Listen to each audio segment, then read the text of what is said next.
नमस्कार, न्यूज 24 देख रहे हैं आप। मैं हूं आशुकेश तिवारी, मेरे साथ है सुकेश रंजन और आप न्यूज 24 का खास कार्यक्रम देख रहे हैं राजनीति की रेस बताएंगे सुकेश।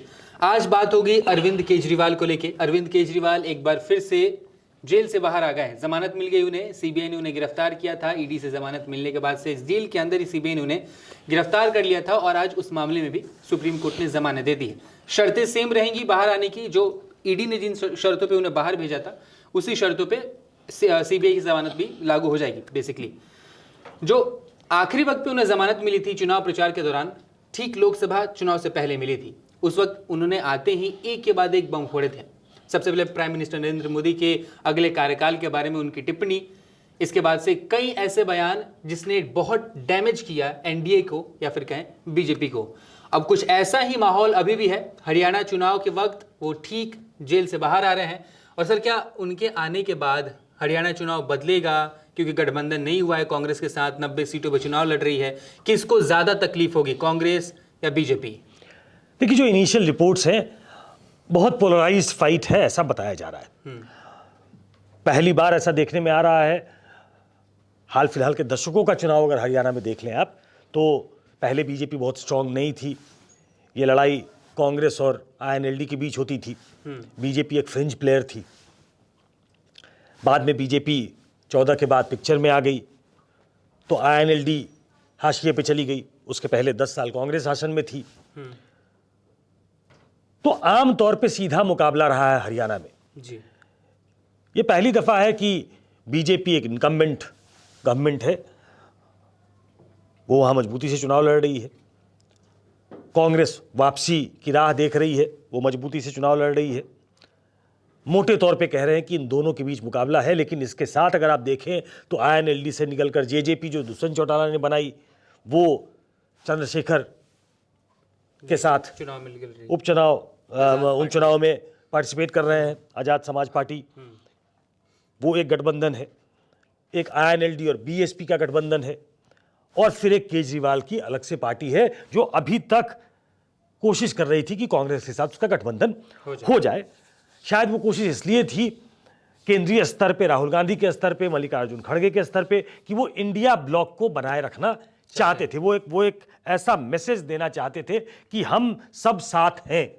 जो गलती मध्य प्रदेश, छत्तीसगढ़ के, राजस्थान के चुनाव में हुई थी उसको शायद दोहराना न पड़े, इसकी कोशिश थी। लेकिन लोकल लीडरशिप शायद बहुत इंक्लाइंड नहीं थी, या ऐसा कहें कि आम आदमी पार्टी की डिमांड ज़्यादा थी। कांग्रेस वो प्रेशर में सकम होने को तैयार नहीं थी। तो अब केजरीवाल का निकलना जी। तो केजरीवाल एक चतुर राजनीतिक खिलाड़ी है, इसमें कोई डाउट नहीं है। सिर्फ कैंपेन के लिए जब वो आए थे बाहर, दिल्ली में चुनाव थे तो वो दिल्ली में भी घूमे, बाहर भी गए। और एक का हवाला आपने दिया कि उन्होंने कहा कि प्रधानमंत्री बाहर हो जाएंगे 75 के बाद और अमित शाह आएंगे उनकी जगह आएंगे। और अमित शाह क्यों आएंगे? तो उन्होंने एक और थियरी दी कि दरअसल जब ये 300-400 सीट जिसकी बात ये कर रहे हैं, वो जब जीत जाएंगे और उत्तर प्रदेश अगर ये स्वीप कर जाते हैं तो ये योगी को हटा देंगे। और तब ये हुआ कि तत्काल ही बीजेपी की तरफ से बयान आया कि प्रधानमंत्री 24 में भी हैं और 29 में भी हैं, लेकिन योगी जी बने रहेंगे, ऐसा कोई बयान बीजेपी की तरफ से नहीं आया। और बीजेपी वहां दूसरे नंबर की पार्टी हो गई 33 सीटों के साथ। समाजवादी पार्टी 37 सीटों के साथ पहले नंबर पे थी, 6 उसके साथ कांग्रेस के जीते। वैसे कुछ सीटें जो है वो बीजेपी के सहयोगियों ने भी जीती, लेकिन 43 सीटें जीतकर इंडिया ब्लॉक ने बीजेपी को बहुत बड़ा डेंट दिया। अरविंद केजरीवाल ये करते हैं। अब क्या वो हरियाणा में चुनाव प्रचार के लिए जाएंगे तो क्या वो कांग्रेस को डैमेज करने की कोशिश करेंगे? गुजरात में उनका गठबंधन नहीं हुआ था, गुजरात में वो ताकत के साथ लड़े थे। उन्होंने एक इनरोड बनाई और गुजरात में जो वोट आया उसकी वजह से वो नेशनल पार्टी हो गए। तो उनके दिमाग में क्या चल रहा है ये अभी नहीं कहा जा सकता। लेकिन हां, इतना जरूर है कि उनके आने ने राजनीति में एक कुलबुलाहट पैदा कर दी। जी। सीबीआई के रोल पे।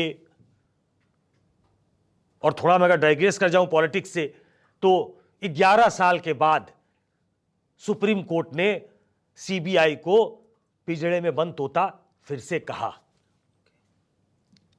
11 साल पहले, और मैं देख रहा था, मुझे जस्टिस लोढ़ा तो याद थे, उनके साथ 3 जजेस का बेंच था जिसने ये कहा था कि सीबीआई जो है वो पिंजड़े में बंद तोते की तरह बन गई है, जो अपने मालिक की बोली बोलती है।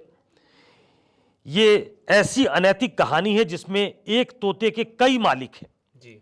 ये justice R M. Lodha, justice Kurian और जस्टिस मदन लोकुर की बेंच थी जिसने ये टिप्पणी की थी। और ये टिप्पणी आज तक कोट की जाती है कि यूपीए के शासनकाल में सीबीआई को क्या कहा गया, पिंजड़े का तोता। लेकिन आज का दिन इस मायने में हिस्टोरिक हो गया कि केजरीवाल पे फैसला देते हुए जो जज हैं, जस्टिस भुइयां, 2 जजेस की बेंच थी, जस्टिस भुइयां ने कहा कि perception matters and CBI must dispel the notion of being a case parrot and must show it is an uncaged parrot. CBI should be like Caesar's wife, above suspicion. तो 11 साल के बाद किसी case के judgement देते हुए supreme court ने अपने आदेश में लिखा कि सीबीआई को केस्ड पैरट की तरह, पिंजड़े में बंद तोते की तरह काम नहीं करना चाहिए। जी। तो ये एक जो एडवांटेज बीजेपी को था कि वो कांग्रेस को बार बार कोसती थी कि आप पिंजड़े में बंद तोते की तरह आपने सीबीआई का इस्तेमाल किया। उसका इस्तेमाल मुलायम सिंह को ठीक करने के लिए किया, उसका इस्तेमाल लालू यादव को टाइट करने के लिए किया, बोलचाल की भाषा में कहते हैं आर्म ट्विस्टिंग को, कि टाइट कर दिया उनको। ये कांग्रेस कहा करती थी। पहली बार ये अब ऐसा होगा कि आज के बाद जब अब ये डिबेट चलेगी जी। तो कहा जाएगा कि सरकारें कोई भी हो, ये जो भी इंस्टीट्यूशंस हैं वो पब्लिक के पैसे से चलती हैं। तो इतना तो साफ हो गया कि चाहे वो किसी की भी सरकार हो, जो एजेंसीज हैं सेंट्रल, और अभी सीबीआई फोकस में है, कि वो जो है वो सरकार के इशारे पे ही काम करती है। इतना ही नहीं, जब जमानत मिल रही थी जी। तो और कुछ बातें कही गई। जस्टिस भुइया ने कहा कि सीबीआई's arrest was perhaps only to frustrate the grant of bail to Kejriwal in the ED case।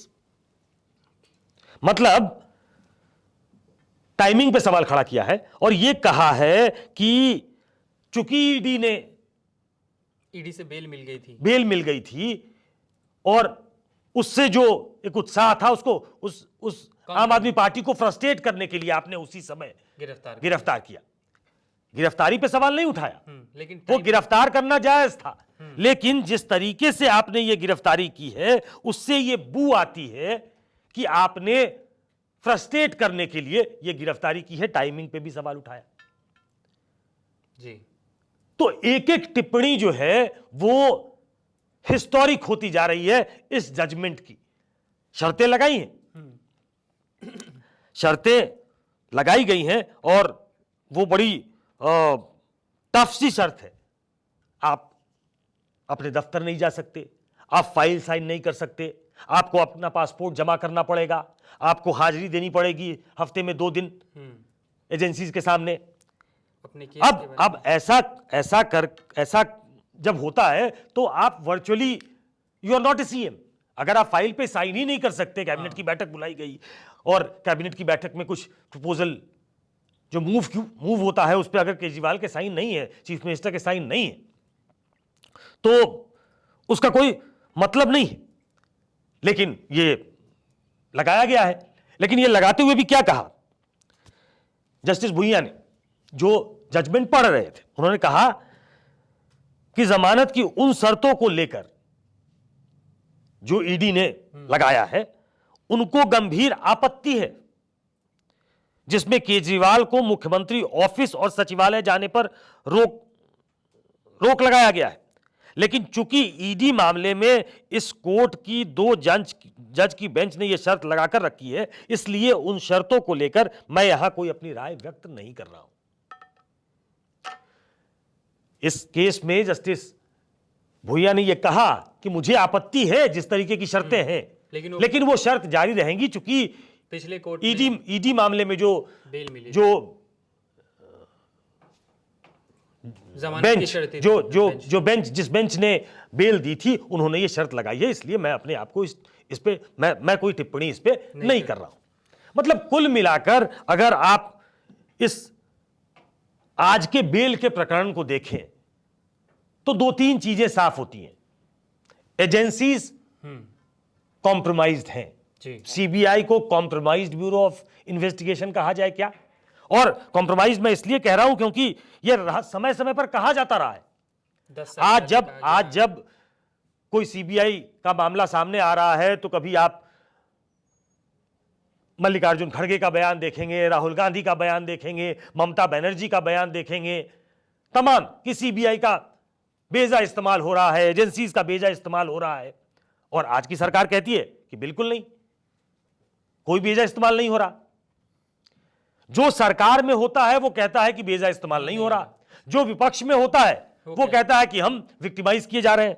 पुराना याद करा दूं, नरेंद्र मोदी जी का ट्वीट है, CBI has become Congress bureau of investigation, nation has no faith in it, I tell the centre don't show us fear of CBI. अगर ये नरेंद्र मोदी को हटाकर राहुल गांधी इनकी जगह लिख दिया जाए तो आज की तारीख में राहुल गांधी एग्जैक्टली यही कह रहे हैं कि डराने की कोशिश मत करो। हर भाषण में वो कहते हैं डरिए मत। हाँ। तो ये जो मैं आपको बयान पढ़ के सुना रहा हूं, ये 2014 सत्ता में आने के ठीक पहले नरेंद्र मोदी जी का बयान है कि CBI Congress bureau of investigation है और हमको डराने की कोशिश मत करिए। आज यही बात राहुल गांधी, ममता बनर्जी, अखिलेश यादव, अरविंद केजरीवाल सब कह रहे हैं। ये कॉन्स्पिरेसी ऑफ सर्कमस्टांसेस है। मैं ऐसे कितने, मैं अभी मुझे याद आ रहा था कि उस दौरान चूंकि पार्लियामेंट में और तमाम जगह भ्रष्टाचार का बड़ा बोलबाला था, CWG स्कैम, 2G स्कैम, तमाम स्कैम चल रहे थे, सबकी जांच चल रही थी और भ्रष्टाचार, the Congress government, the UPA government was marred into controversy.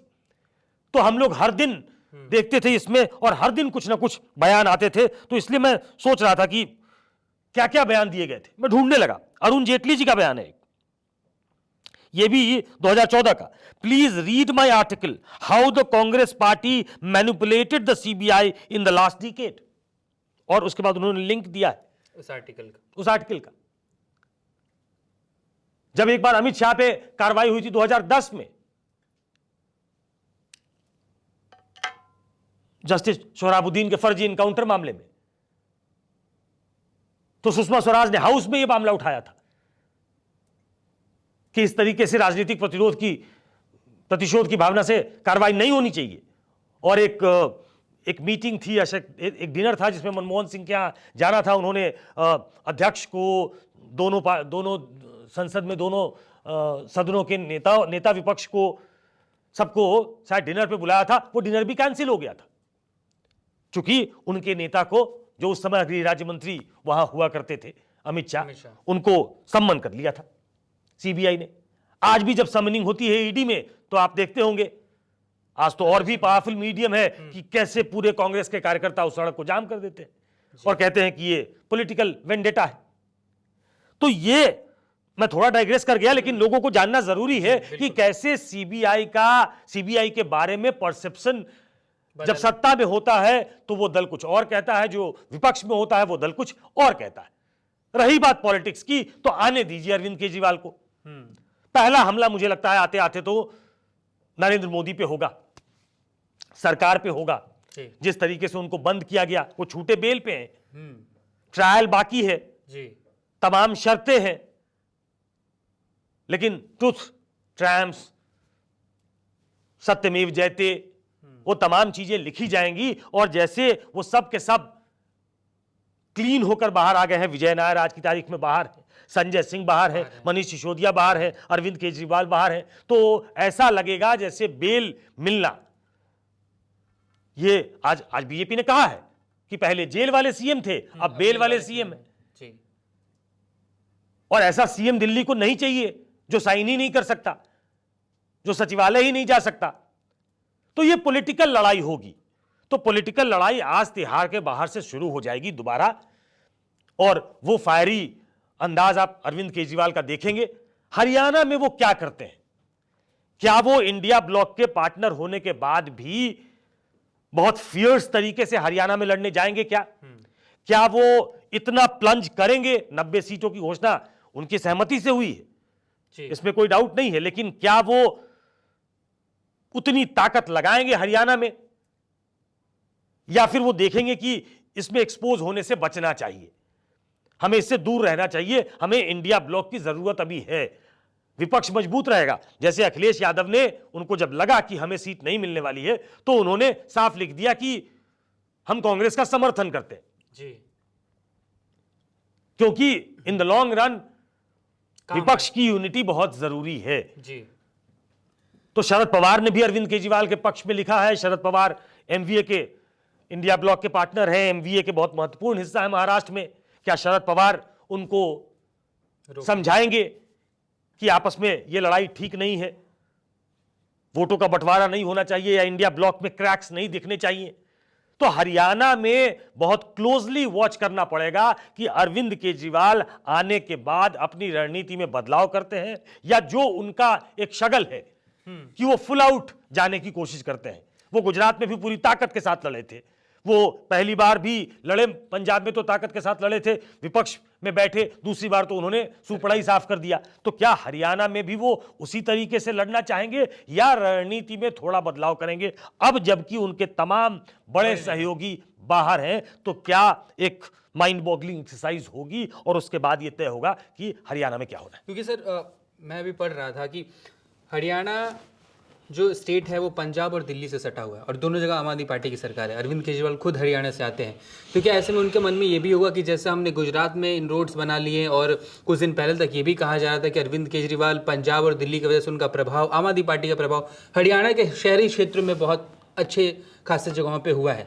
तो अब जैसे नॉमिनेशन की तारीख भी निकल गई, तो अब निगोसिएशन भी नहीं हो सकता, तो क्या वो लालच या फिर वो इनरोड्स देखेंगे अरविंद के? कोई भी पॉलिटिकल पार्टी, वो एक नेशनल पॉलिटिकल पार्टी है आज की तारीख में, वो अपना ग्रोथ, अपना एक्सपेंशन तो चाहता है। वो कांग्रेस पार्टी में उनकी पार्टी का मर्जर नहीं हुआ, अलायंस हुआ है जी। लेकिन यही आप अप्लाई करके देखें जो आप कह रहे हैं कि पंजाब और दिल्ली के बीच हरियाणा है, तो वो चाहेंगे कि हरियाणा में भी हमारे इनरोड्स हो। मैं हरियाणा से खुद आता हूं, पंजाब के बगल में हिमाचल है जी। पंजाब में इतनी मैसिव विक्ट्री के बाद भी हिमाचल में कोई इनरोड नहीं बना पाई आम आदमी पार्टी, या पंजाब में पार्लियामेंट्री इलेक्शंस में उसने कांग्रेस से कमजोर परफॉर्म किया जी। तो ये कोई गारंटी नहीं है कि चूंकि पंजाब में आपकी सरकार चल रही है और कुछ लोग लुभावन वादों के साथ आपने वहां बहुत अच्छा इनरोड बना लिया है, दिल्ली में 2-2 बार से आपकी सरकार है, इनफैक्ट वो तीसरी बार मुख्यमंत्री है, चौथी बार के लिए वो मैदान में कूदेंगे अगले साल शुरुआत में जो चुनाव है। तो इसका ये मतलब नहीं है कि हरियाणा में उनकी जीत की कोई गारंटी है, लेकिन हरियाणा में उन्हें बहुत हाई होप्स थे। क्या वो अभी भी, उन्हें ऐसा लगता है कि हरियाणा में हम अच्छा परफॉर्म करेंगे, या कोई टैक्टफुल निर्णय, कोई टैक्टफुल डिसीजन वो लेंगे, ये देखना अभी बाकी है। आज जब वो जेल से निकलते हैं और उसके बाद जो उनका अंदाज होगा वो उस तरफ इशारा कर देगा कि हरियाणा में आम आदमी पार्टी अरविंद केजरीवाल के बाहर निकलने के बाद किस रणनीति के तहत आगे बढ़ रही है। आपने देखा था कि लोकसभा चुनाव के वक्त अरविंद केजरीवाल जब बाहर निकले थे तो क्या कुछ हुआ था। फिलहाल अरविंद केजरीवाल हरियाणा विधानसभा चुनाव के पहले बाहर आ रहे हैं। उनके आने के बाद आम आदमी पार्टी की रणनीति क्या होती है, आम आदमी पार्टी कैसे चुनाव में उतरती है, और चुनाव के नतीजे किस प्रकार से होते हैं, इन सब पे बात होगी। लेकिन फिलहाल इस वीडियो में इतना ही। धन्यवाद।